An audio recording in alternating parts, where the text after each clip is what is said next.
We first went to our friend's house, Rivervale, and she was the one who actually introduced us to the phenomenal. We actually went to the house and I was telling him that, oh, the house is actually very neatly done, very modern looking. Very phenomenal.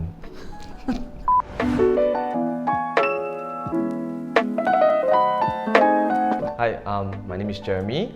So I work in the building construction line. I'm Adeline. I also work in the building and construction line as well.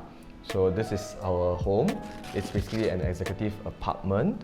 I think measuring about 140 square meter. Yeah.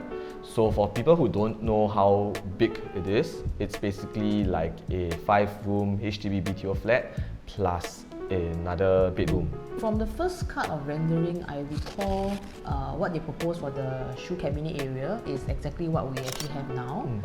Only maybe a bit of adjustment in terms of maybe the fluted panels and also the opening, which Jeremy actually requested for, to put the keys and all the things that we have to access daily before we actually go out the house. But I think the color scheme is more or less the same as the first cut of the rendering. Yeah.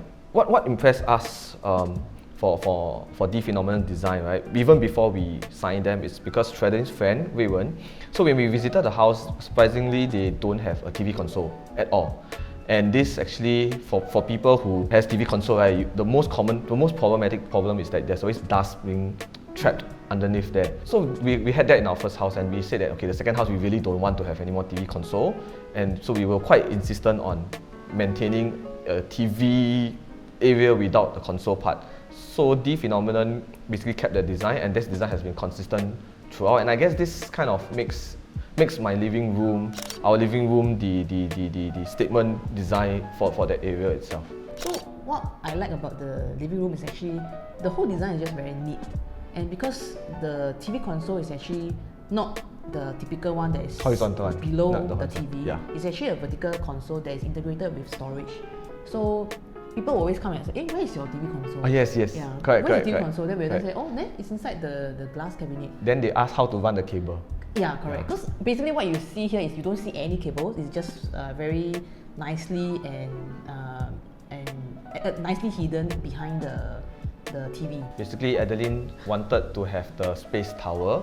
That one is like a must-have because right when the design came out at the time, she was like saying, "Oh, finally I have my dream space tower." And also the kitchen island. Yeah, I think the kitchen island was also something that actually we wanted it for the first house. She wanted it, but we couldn't materialize it because of the space. So for this house, I think we had the luxury of space that we actually hacked down the service yard and to make the kitchen a bit bigger. And because of that, we are actually allowed to accommodate an island right in the middle of the kitchen. So I think for my kids, it's more of like probably the master bedroom. If you look at my master bedroom, two sides of the walls have window, and then the other side is basically facing or rather your head is right beside the toilet entrance, so that's also no go. And then there's also another part on feng shui say that your bed head cannot share the same wall as the one with the toilet. So practically my whole master bedroom is gone now. We can't really put our master bed. So basically Kev and Jerry designed it in a way where it's in the middle, and then there's a backing towards our wardrobe. I think toilets are something where I actually love it because, like I said, we told Kev and Jerry that just go and design and surprise us. So they managed to surprise me and convince me that mixing different tiles it's okay. So we have like the Tezero tiles, it's called Tezero tiles on the bottom part. Then on top we play around with another different style of tiles. I just want to say a big thank you to Kev and Jerry, and also for allowing our timeline to be settled down. To be able to meet the timeline and for us to be able to shift back to back, like while we really shift, and then we had to give up our keys for the old place. So the whole period was actually very stressful. In fact, the whole 8 weeks was also very stressful because we were busy packing, and then we were also meeting with Kev and Jerry to iron out some of the last minute details, some of the changes. In fact, Kev and Jerry also came during the last few days just to iron out some of the last minute issues, and help us shift, and also help us shift things also. Yeah, and during the moving day, they were there to also give us some support. Oh, plus the painting, like the after service, like for example, right, because they finished the flats and then then we started shifting in, right. So what Kev and Jerry did was that they said that never mind, you shift finish, you settle down already, then they'll get their painters to come in to touch up all the areas. So it's like, you think about it, which ID actually does that? Like most of the time is after that finish the painting, okay, bye, I'm done. But they don't. They still have after service and after service.